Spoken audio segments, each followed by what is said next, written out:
Hello, personal productivity enthusiasts and community. Welcome to Anything But Idle, the Productivity News Podcast. Today's show is brought to you by Co-working Space by Personal Productivity Club. I'm Ray Sidney-Smith. And I'm Augusto Pinaud. And we're hosts for Anything But Idle. This is episode 66, Google Workspace for All, National Safety Month, and more personal productivity and technology news this week. And we're recording this on June 21st, 2021. Each week, we read and review the productivity and technology news headlines of the week. And this week, we are going to start off the show with a theme, as we always do. This week's theme is going to be all about safety first, because it is National Safety Month. And I thought it'd be interesting for us to just talk about what safety is and how we think about safety in the context of productivity. And so I will start off with the fact that humans are risk-taking creatures. That's actually really good for our productivity. We have become not apex predators, but we certainly have become, top or near top of the food chain on the planet because of the fact that we are risk-taking creatures. But we do that within a sense of calculated risk. And so, like, thinking about this, the reason why children actually grow up to be balanced individuals is because they take a little bit of risk, and then they look back at their mom and dad, and they see that there's safety. And we call that psychological safety. And then they turn back and they keep crawling away, and they keep doing that and learning to take these kinds of calculated risks. And by doing so, we actually grow into healthy risk-taking creatures. But of course, there's like a bunch of head-cracking activities that humans do, and that causes some problems for us. And of course, we've developed mechanisms around that, right? Like safety devices, like helmets and so on and so forth, rules and guidelines for being able to do safe things. But I think it's important for us all to remember that there is this continuum between being safe, keeping us physically safe, keeping us also safe in all kinds of other psychological and mental health ways, and that there is also a mechanism for taking calculated or good risks. And so, Augusto, how do you perceive safety in the context of your own personal productivity world? I play really safe into most of the things, in the sense that I don't tend to play much with my productivity tools. They need to be proven by me, and after they are in place, they really stay there a long time. And the reason for that is not because I don't want to play with other tools. I play with a lot of them. I like the playing, but I also don't like to lose the being effective part. And what I have learned over the years is that when you try to play with the tools in production, in real life, what happens is you lose a lot more efficiency than what you are going to gain by any tool. So my safety on that one is I play with tons of tools, but they are rarely move into my production, my real life, the things that I need to be really good. Right now, I've been saying, hey, I'm testing iOS 15. I'm iPad only. I live on an iPad, but it's testing on a machine that is not my main machine, and I will not do it on my main machine. Yeah, I think you're absolutely spot on. I like to test a lot of stuff. I think I'm a risk taker in the sense that I do test a lot of software. I'm testing various versions of Chrome. I am one of the Google Chrome product experts, and so I volunteer in the Google product community, and so the Google Chrome product community. And so, I've got 4 versions of Chrome sitting on my machine, but that is not my production, browser. I have those just for testing purposes. I'm not trying to do things in them. And you bring up a really excellent point, which is that many times when we play with all of our tools, I consider our principles, kind of the underlying skills and principles of our world, is basically the foundation of that productivity pyramid. But that center part where we might use other tools and software and so on and so forth to make our productivity systems gel, that part can be very destabilizing if we play around with it too much. And so I think choosing to change tools should be not a lighthearted, easy choice for most of us. Some of us are able to kind of pivot on a dime and do that kind of stuff. But for most of us, that level of risk tolerance is not there. And ultimately, it actually causes some productivity drain that if we do it too often and too fast, it will cause many problems. I will say that on the other side of that, there are a wide variety of what I consider risks that we should take in pursuit of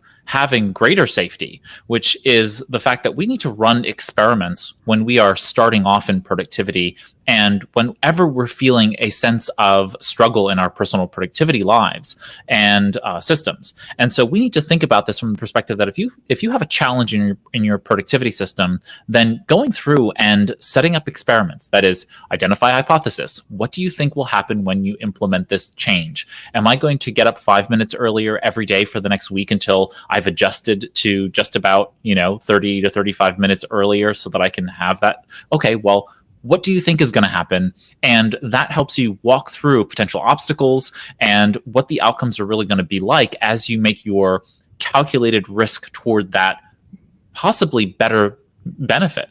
It could also turn out that because you're waking up 30 minutes, you think, oh, well, great, now I'm going to have an extra 30 minutes in my day. But that actually might wake up a spouse or partner, which then means you're not gaining 30 minutes of the day if the whole reason for you getting up was to avoid them, not to avoid them, but to basically have that free time, right? And a lot of people don't think these things through. But if you think through the risk and you start thinking, what are the permutations of what could happen?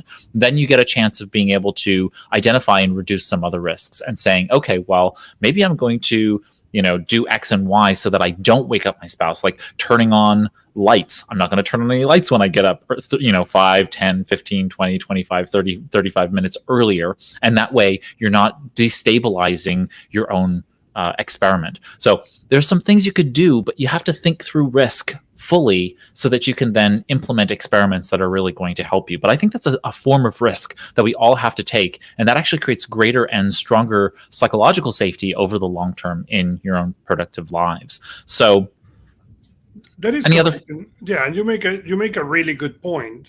And it's not that I don't, it's that the test is test to see what it is. Let me test the hypothesis not on my life things, on the things that I need to move forward. That said, many of these tests end up porting then to a second stage that is, okay, now let me test in production. Let me test in these real life things and then evaluate the results before they really move finally to be part of the core system that I have.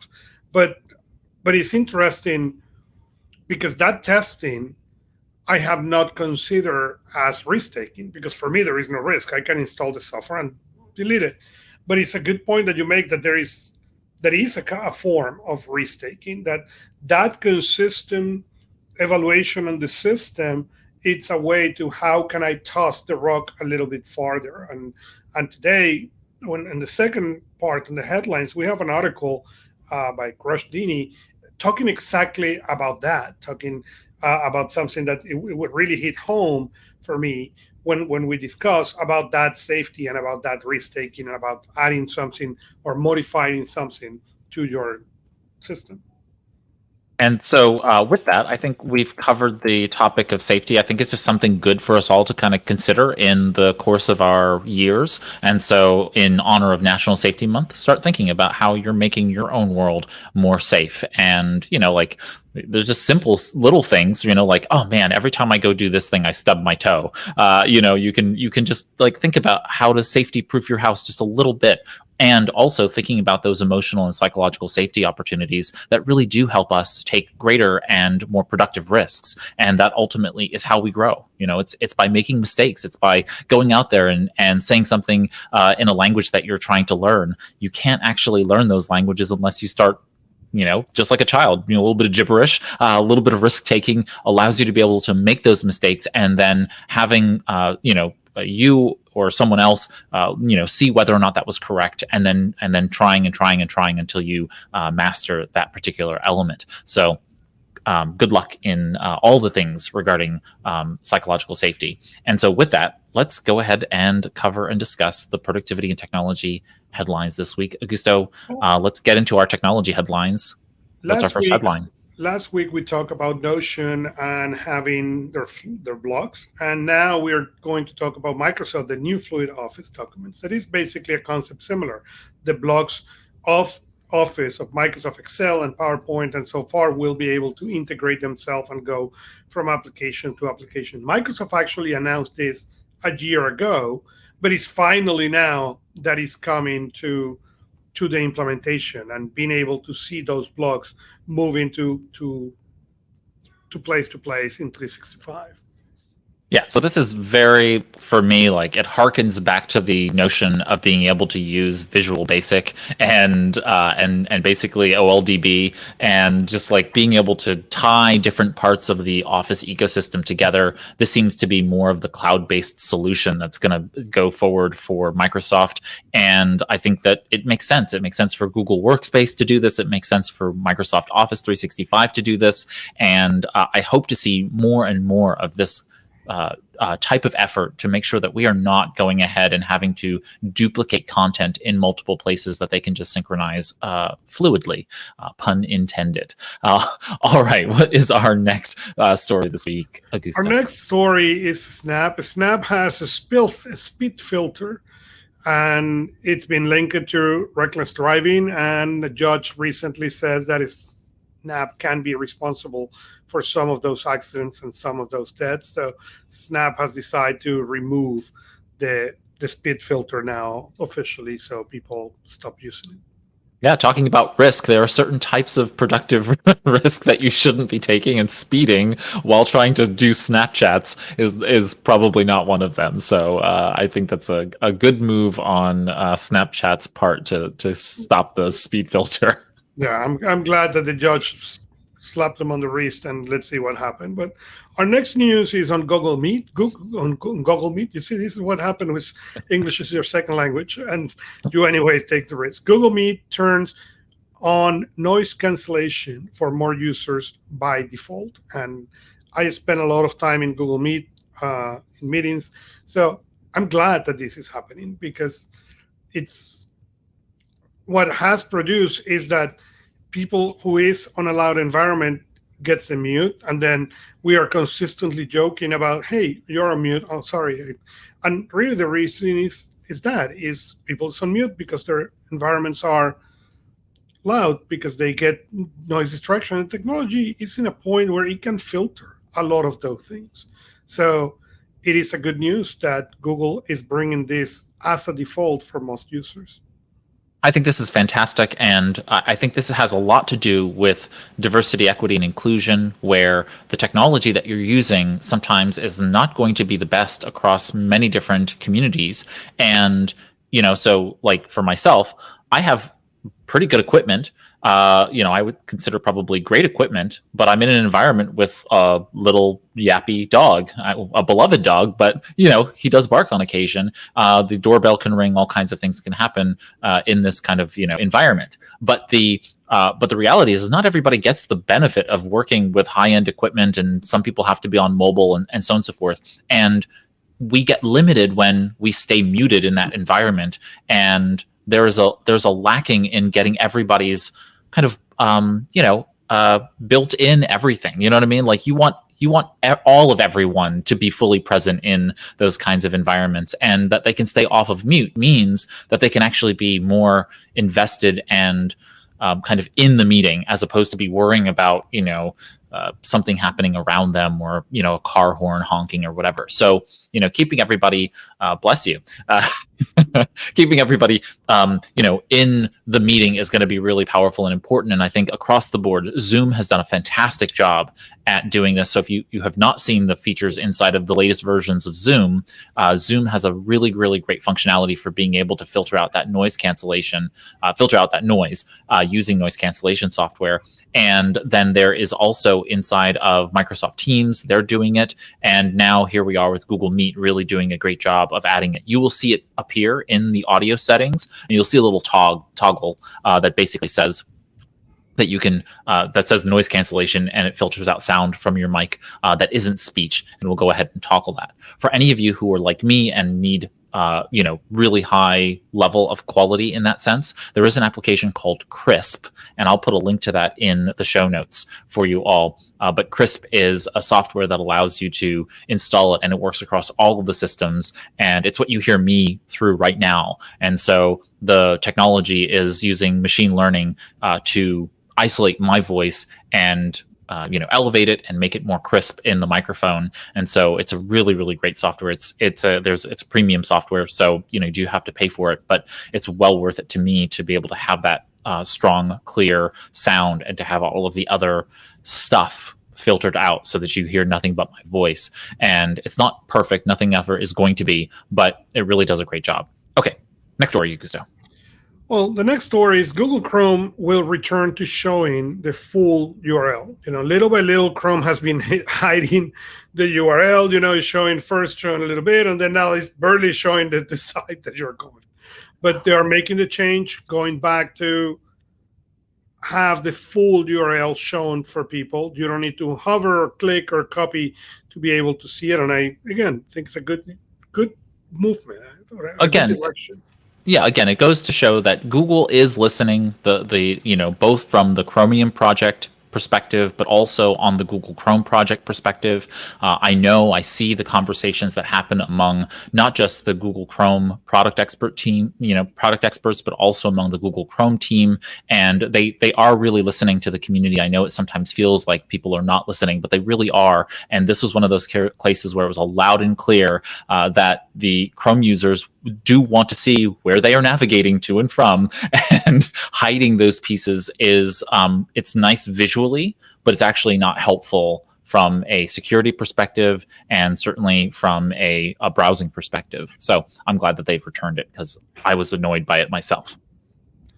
Yeah, our next news, it's going to be interesting for some people. We have already mentioned this, but FaceTime on iOS 15 will alert you when you are on mute. So when you start talking, it will tell you, hey, your microphone is mute. Click in here to unmute. And I think that's going to be good. And hopefully that will reduce one or two of those. You're still on mute in the meetings or the videos. Yeah, Zoom has done this. So if you will see now in the latest versions of Zoom, when you're muted, it basically puts a little notice on the screen that says, hey, you're muted. So if you're trying to talk, no one can hear you, so that you go ahead and unmute. FaceTime is now adding this alert. I'm gonna guess that Microsoft Teams as well as Google Meet are going to probably follow in that path forward, just because, as you noted, people, they mute themselves, they forget that they're muted, or they don't know that they're muted. And especially when you're in a meeting where the host may mute you and you don't know that you're muted, you just see everybody else and you start talking and you didn't realize you were muted. Now it's going to tell you so that you can go ahead and unmute yourself, which just is so wonderful for everybody in the meeting. Yeah. All right, next up. The last news we have here on the Big Tech, Small Tech is Asana will add video messaging because this meeting could have been an email. And I agree, not every news that you want to spread should be an email, but you can do it in a video. Go record the video, email it. There is no need to harvest everybody, put them in a conference call, put them in a Google Teams, put in a team, in a meeting, doesn't matter. There is a lot of things that can just be done. Record a video, go. And I'm really glad to see that Asana is starting to do this. And I really hope this brings two things. One, other platforms to understand this, but two, more productivity oriented people to understand this too, and start, instead of trying to organize the meeting, just put it on a video and let it go. I'm really curious whether or not this is in partnership with Vimeo, and I'm really curious whether or not this will require people to have a paid Vimeo account in order to do this process. Presumably it will, because you have to host the video somewhere, and I'm guessing that it's hosting with Vimeo, and so you have to have cloud hosting with Vimeo in order for that to be viable. But that's really great that it's doing automatic transcription somehow inside of Asana with no other integration. So I'm really curious to see what and who is doing that. Is it Vimeo doing the automatic transcription, or whether it's Asana doing it, or maybe are they licensing that through Otter or something else like that behind the scenes. But I see a lot of opportunity here. There are so many circumstances where you want to just record your screen and show somebody something, or you want to basically have an asynchronous meeting. I like the idea of saying over the next 3 days, everybody has their chance to have their say asynchronously in this channel, and then the meeting closes and we can all come to decisions based on that and poll for it. So I just like that idea of an asynchronous meeting. And so I hope this kind of helps push that forward. All right, so we have reached the midpoint of the show. And so now a word from our sponsor this week, Co-working Space by Personal Productivity Club. When we get back, we will cover the rest of the headlines for this week. See you after the break. While working in person may be normal for you, it's unlikely your coworkers are as interested in being productive as you are. Or working remotely or from home can be isolating. And there's something powerful about being with productive people, even virtually, that helps you be more engaged. If a flavor of these sounds familiar, Co-working Space by Personal Productivity Club is for you. Co-working Space is a virtual work community designed to help members be more effective and efficient in their work and personal lives. At its core, we provide goal tracking and host focused action sessions throughout the week for accountability and camaraderie. Visit anythingbutidle.com/coworking to learn more. Co-working Space lives inside Personal Productivity Club, a digital community for personal productivity enthusiasts, so you can find people who use methods and tools you do too. Again, head over to anythingbutidle.com/coworking to see how Co-working Space can help you be more productive. And now, back to our show. Welcome back, everybody, to Anything But Idle. I'm Ray Sidney-Smith, joined here with Augusto Pinaud.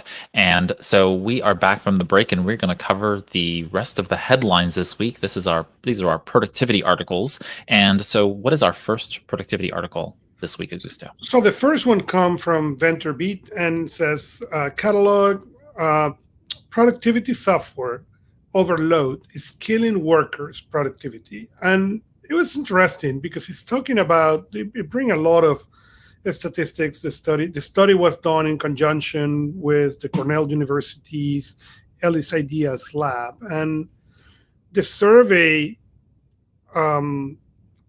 result says that people is wasting around 59 minutes, so almost an hour, of everyday working trying to find information hidden without or between the different applications and tools. And it has really a bunch of data, and 43% of the people is spending too much switching between their online tools. And nearly 1 in 2 workers spend 48% of that said they are making mistakes at work because they can't keep track of what is going across of their employees' different digital tools. And there are 2 issues I have with the article. I'm not doubting that people waste time looking into the different tools, but it seems to be written on, I don't know, I understand the study, I understand what they're trying to prove, but there is no solution other than saying, okay, people is wasting a lot of time. Are the tools? Are the lack of tool? Is the lack of integration of tools? So I will need a lot more from this study to really give my opinion out of it. What I have is not enough for me to run with it.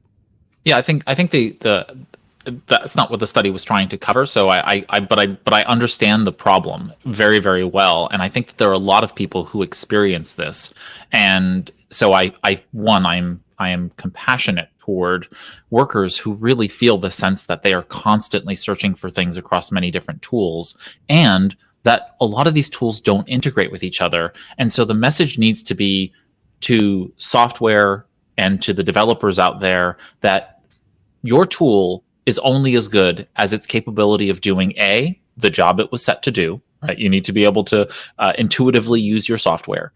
And secondarily, its ability to serve an ecosystem of work. What's the workflow in which your software is going to exist?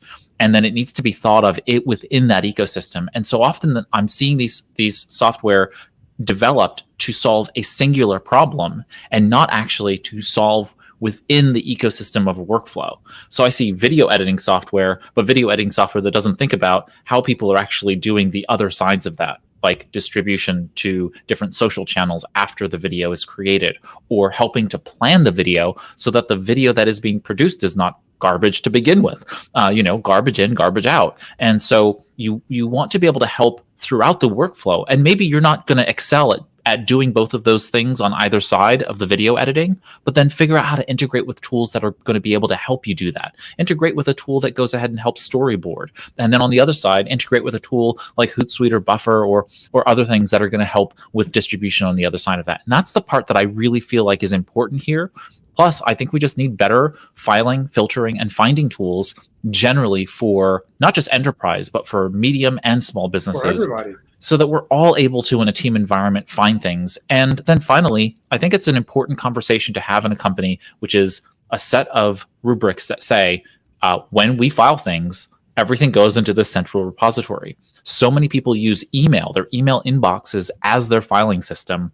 And that is just so aggravating for everybody else who is trying to find things. Plus, like I might call something, home, you might call it personal residence. And all we need to do is just have a conversation and say, hey, Augusto, whenever we file anything for home purposes, we're going to call it home, okay? Not personal residence. And you say, sure, okay, we'll just call it home, 4 letters. And now, whenever we file anything in that central place, now we're not trying to guess between where it's filed, because in that collaborative folder, it's going to be the same thing. And so many businesses that's just not a part of the culture. And I think we can really do a better job there. And so I hope that this kind of highlights it for those of you who are watching and listening, and you can bring that to your companies, your organizations, your teams, and even your homes, so that like spouse, partner, friends, family, just like say, hey everybody, let's call this thing the same thing, so that we're not doing that type of thing. One little vignette. My family, I have a large family, and just trying to remember everybody's sizes, color preferences, all of that stuff has been such a nightmare for many, many years. I created a family workbook in Google Sheets. And in essence, everybody in my family now has access to that family workbook, and ring sizes, shoe sizes, shirt and pants sizes, color preferences, age, birthdays, anniversaries, those kinds of things. All of those are now in the family workbook. And so now when I'm ready to go buy a present, if I am buying a piece of clothing or something like that, I know what my baby niece is going to be in terms of her size, because I have my brothers, going in, and my sister going in and changing and updating the size, because, kids, they're changing sizes all the time, right? So they're going in and they're updating it. So whenever I go to buy the gift, it is automatically accurate information. And I can also go in there and say, okay, is this accurate? And I can just message a sibling and say, hey, is this actually, her or his size? And they can say, oh no, let me update it. And now I've got accurate information in the system, but we always know where to look for that information. And so those are ways in which you can really help clean up this problem, both at home, but also in your work environment. So, all right, onward to our next item, Augusto. Our next article is an article from Ginny Dietrich called "Remote Work is Changing the Way We Do Our Jobs for the Better." And I really like her. But she's telling the story of how they went in 2011 remote, and now how they went back in 2020, obviously. And I laugh at a couple of things of this article before she went into the debates and the pros and the cons. She said, the CEO of a certain company give them only 8-day notice. So if I will have worked there, I will have been out of luck, like her is describing on the article. I have kids, and I can rearrange after arrange my life in one way, disarrange it, so I can go back to the office. And this is something that business owners need to take into consideration, for good or bad, like it or not like it. People being rearrange their life to be remote so they can work at home. You cannot go. Most people cannot go back to the office in an 8-day. They need to figure it out, what the kids are going to be, what is childcare, summer camps, whatever it is. So that is important to do that. And I think that's one of the things we are going to find with not everybody, she talks later about the pros and the cons, and she's describing, well, I used to wake up at 4:30 in the morning, not anymore. Now I can sleep more and do everything because I'm not commuting, I'm not wasting that time. And I'm not saying every office or go to the office, it's a waste of time, but the reality is we need to agree that the times are changing. We are doing meetings in a different way. And yes, we need to look into a hybrid way. It is good to see people. That is healthy. We're mammals. But I don't think it's going to be as easy to break from these 14 months. Now everybody goes back. Yes, people will go back because people need the income. But if you play it inappropriately, you are going to see a big turnover pretty soon into your companies.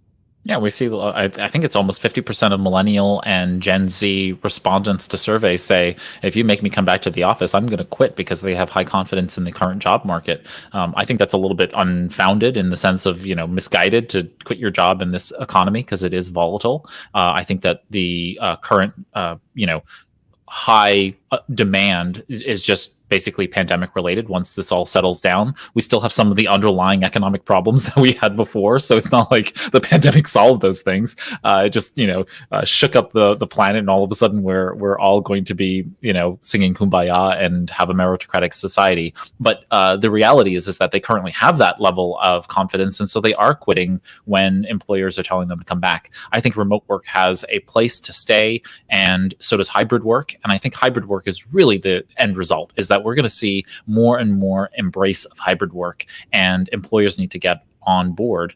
Otherwise, they're going to be left behind. I think this is really an issue of innovation in the productivity space. If you want employees to be productive, give them choice. And most often than not, they're not going to disappoint you. They want a paycheck as much as you want the work done. So the reality is that if you give them the petri dish, they will do what they need to do within that space. And you just have to give them the autonomy and the authority and responsibility to thrive in that environment. Yep.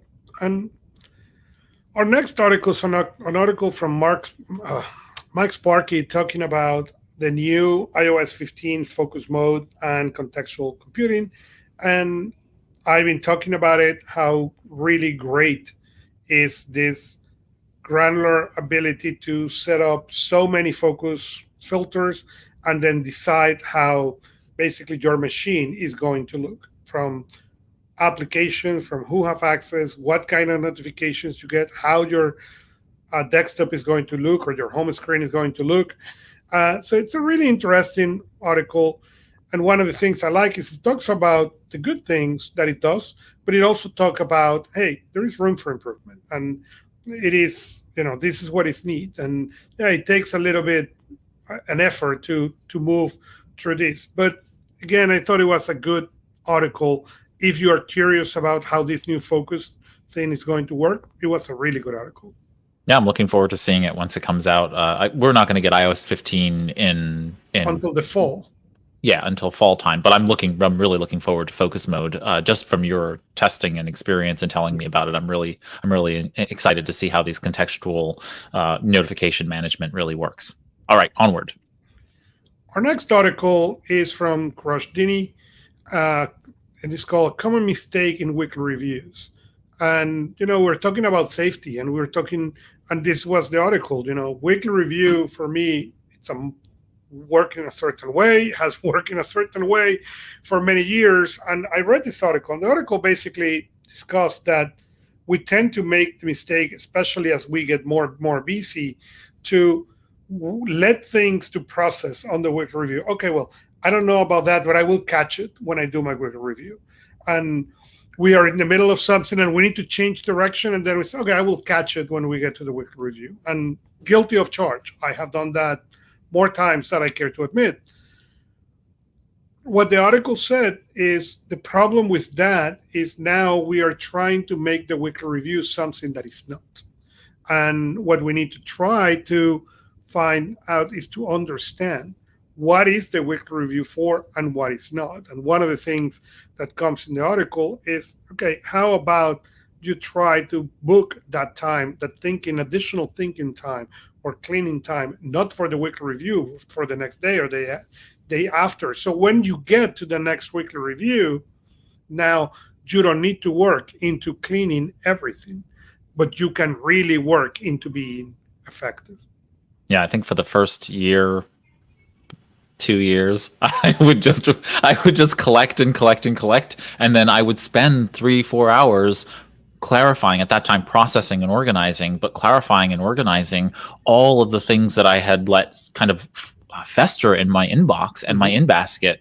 And then I realized slower than I should have, that in reality I should have actually been processing and organizing along the way, and then once I got to the weekly review, all I'm doing is cleaning up little processing items with a hopefully a de minimis inbox and in basket, and then I'm going into the review. The point is to review, not to. This is not a clarifying and organizing session. This is a review, and so we spend so much time in that pre-part that it becomes exhaustive. And if you have enough bad experiences with the weekly review, you're going to have a negative association with it and therefore resist it even more. And so you lack the benefit of getting into the week in a positive sense. I mean, to this day, I still love sitting down for my weekly review. No matter how hard a week it is that I have had, because I've associated it with a positive outcome, I am clearly capable of sitting down to it every time, and there's not a resistance. So if you are feeling that sense of resistance, remember, you need to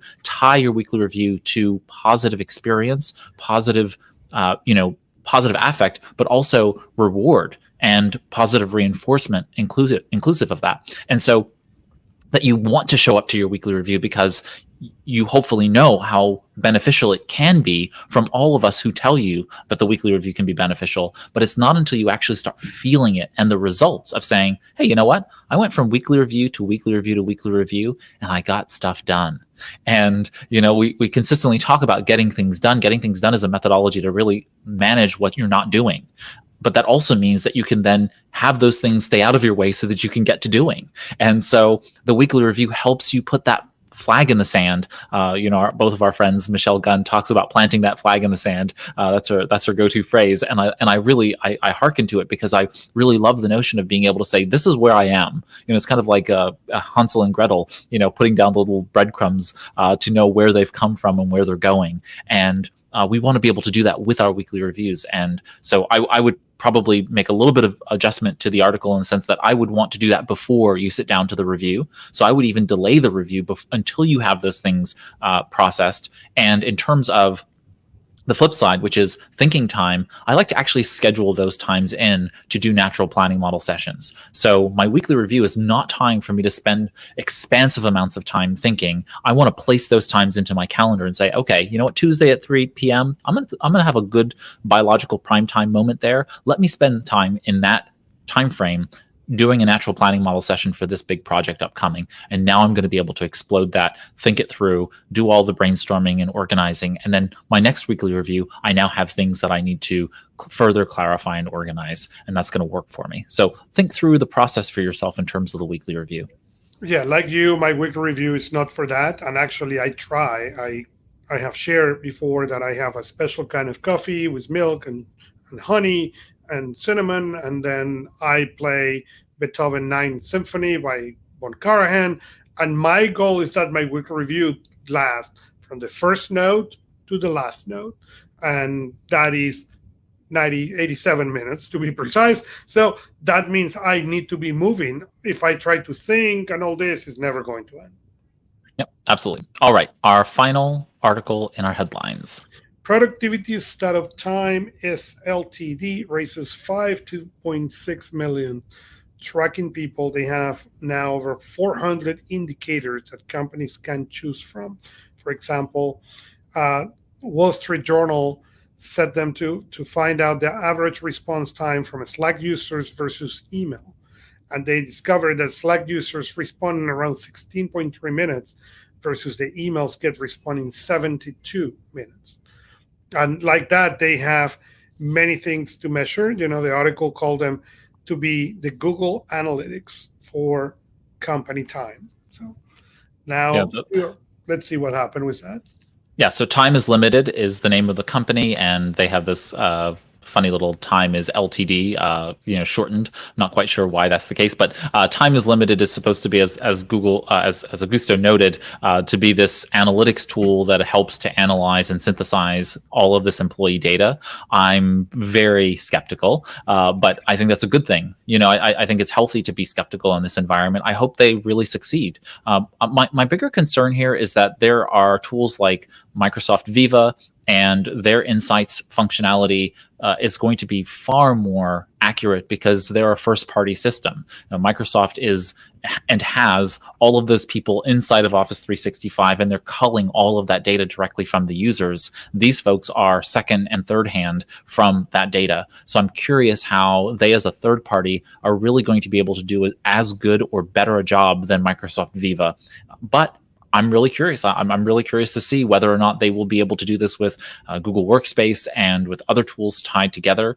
The software, at least from the little bit of research I've done so far on them, looks interesting, but there's not enough in terms of exposure as to what the algorithms look like, what type of data they're going to be putting together. They have some good case studies, so far that they've talked about. But that's all marketing speak to me. I really want to see it in action, and then we'll be able to determine it a little bit better. But I think it's important for us to be able to understand how we work well. I think there's a data privacy and security implication here that we also need to balance out in terms of we just don't want to be demotivating to our employees by making them feel like we're constantly tracking and putting our fingers on them. Like the thumb on the scale situation is very easily demotivating for employees and teams. So I want to make sure we balance those pieces out, or at least encourage you to balance those pieces out, especially if you're managing folks and you would like to know more data about them. I think usually the best case scenario is just to ask them and then to start to understand patterns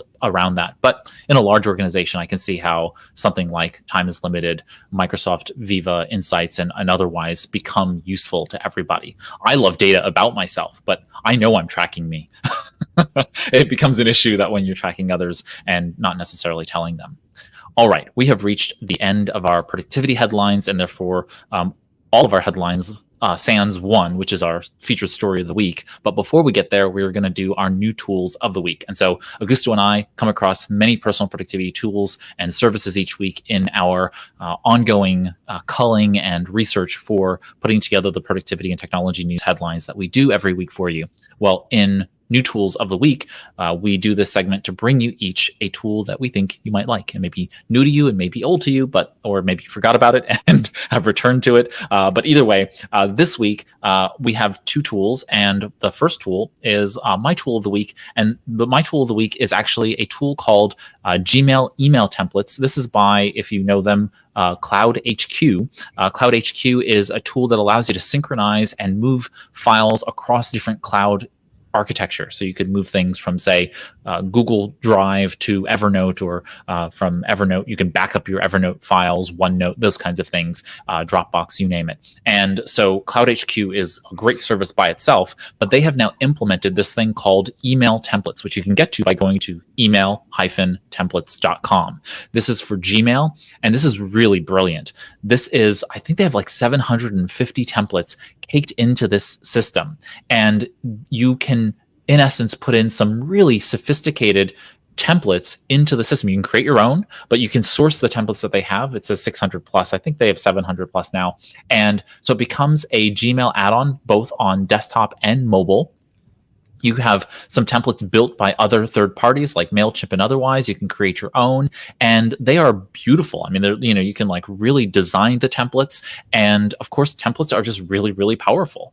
You can have templates that have attachments. So say, for example, you constantly have to email a sales prospect with a set of documentations, PowerPoint presentation, PDFs of some collateral and whatnot. Well, you could do all of that here inside of Gmail email templates, and you can also share those templates with your entire team. So everybody then has access to the templates as well. So it takes very little time. It's free as far as I can see, and a great tool if you are looking for an email template program and you are inside of the Gmail or Google Workspace mail environment. Augusto, what is your tool this week? We're going to talk about Grammarly, and Grammarly is one of those tools that I rely on. It helped me clean grammar, clean sentences, create better sentences. Sometimes you don't notice that in a paragraph you're repeating so many words. And the second thing that allows you to do is to slow down. Because now I can write the email, but then I need to go check it. And when you check the pieces, allows me to produce a better email, a more clear email.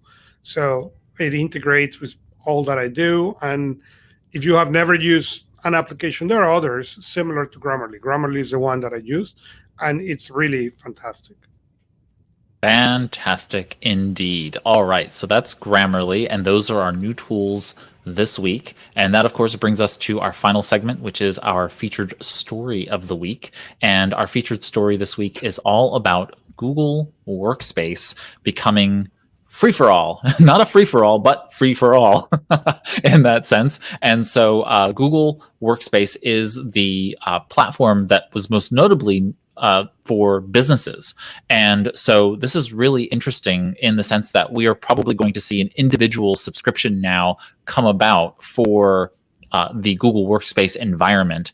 And so I'm still a little bit confused in terms of what the exact particulars are, and I've reached out to the Google Workspace team. I am one of the Google Small Business Advisors, and so I'm the Google Small Business Advisor for productivity. So obviously, Google Workspace is a clearly within my purview in that category, and so I am really interested to hear more about what this is going to look like outside of the business space. And I think this is going to be really quite phenomenal for individuals who do want to have more control over their data and also want to have all of the productivity features that Google Workspace provides, but they're just not inside of an organization.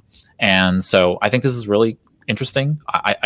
Again, there's still a lot that is unknown to me, and so I'm really curious to hear and figure out what it is really going to look like and feel like. But yeah, I think it's going to be interesting. I think they're going to charge $10 a month. Am I correct, Augusto? That seems like they're going to probably charge. I didn't read anything about the charging. $9.99, I think, is what it's going to be. Yeah, I think it's going to be about $100 a year. Yeah. But I think it's fantastic, and it's fantastic, that they are going to give you the access even if you don't have a domain, and you will be able to use it. So I think it's a really good thing. Yeah, I think they're going to have a free tier, as they always have. It's just basically bringing it all under one umbrella. And I think this is probably smart for Google in a number of senses. Having to manage two different code bases, one which is consumer and the other which is Google Workspace. Now they're just bringing those pieces together so that everybody gets the same experience, and that's just going to be easier for them from a code base management perspective. And so I'll be curious how this all works out, because there's all kinds of particulars that need to be figured out. But I think on the whole, we have a brand new perspective in terms of being able to have now spaces and rooms and Google Chat and Smart Canvas and all of these other features that have come to Google Workspace in the business side, and now they're making their way out into the consumer space. And again, that means that you'll be capable of being as productive at work as you are at home. And why wouldn't you want that level of consistency? I think it's good on Google for bringing that to us all. So that brings us to the end of our featured story and all of our stories this week. Augusto, do we have some announcements for this week? We have tomorrow on the Personal Productivity Club, we have an event, templates and repeating items on Remember the Milk and Todoist. Dr. Frank Buck and myself continue covering the difference between Remember the Milk and Todoist. It's been a really fun discussion so far. This is going to be the third event actually in this series, and it's going to be tomorrow at 6 p.m. Eastern Daytime. And so, yeah, you should go to personalproductivity.club in order to go ahead and register for that, by the way. So if anybody is interested in attending, just go to www.personalproductivity.club, go ahead and join, and then you'll be able to RSVP for the event. It's free, and I'm looking forward to hearing what you and Dr. Buck have to say about repeating events and actions in both Remember the Milk and Todoist. Any other announcements, Augusto? No, that's it. That's it All for right. this show. Great. So we're going to have some other news items. Those will be put into our extra stories. So just know that we do have an extra story section in our show notes that are released with the podcast episode. And so head over to anythingbutidle.com/066 and you will find those extra stories. However, if we missed something, feel free to let us know and we will go ahead and, you can comment directly on the episode page if we missed a story or something like that to let us know about that. But if you are trying to let us know about a future story, go ahead and do that. You can go to Anything But Idle, click on contact and let us know. You can also tweet or DM us on Twitter at Anything But Idle. We're at Anything But Idle there. And if you have a question or comment about anything we discussed on the show, you can leave a comment on the episode page, or again, you can contact us through the anythingbutidle.com page. And so with that, Augusto, we've covered the productivity and technology news this week. Thank you for joining me this and every week. It's my pleasure. So folks, while you're on anythingbutidle.com, you can also find our show notes, as I talked about. Those have links to all of our stories and the tools of the week, the extra stories we didn't cover, but it also contains a text transcript. The text transcript is in both a readable format. Just click on the read more link. It'll expand it and you can go ahead and watch or listen along with the show with the transcript below it, or you can go ahead and click the download link below that, and that'll be a PDF that downloads, and you can take that offline, and that way you can read and listen on mobile.